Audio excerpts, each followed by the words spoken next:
సంగారెడ్డిలో జరిగినటువంటి ఎమ్మెల్యే గారి పైన దాడి, క్యాంపు కార్యాలయం మీద జరిగినటువంటి దాడిని నిరసిస్తూ వారికి సంఘీభావం తెలియజేయడానికి రాష్ట్ర పార్టీ అధ్యక్షుడు గౌరవనీయులు రామచంద్రరావు గారు ఈరోజు హైదరాబాద్ నుంచి కామారెడ్డి పట్టణానికి కొద్దిసేపటి క్రితం బయలుదేరడం జరిగింది.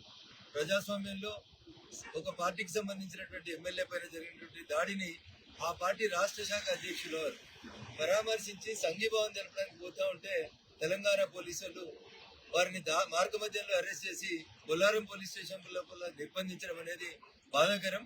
ప్రజాస్వామ్యంలో నిరసన తెలియజేయడం, సంఘీభావం తెలియజేయడం లాంటి కార్యక్రమాలను కూడా అడ్డుకోవడానికి దౌర్భాగ్యమైనటువంటి స్థితికి కాంగ్రెస్ పార్టీ పాలన, రేవంత్ రెడ్డి గారి పాలన దిగజారడం అనేది దురదృష్టకరం.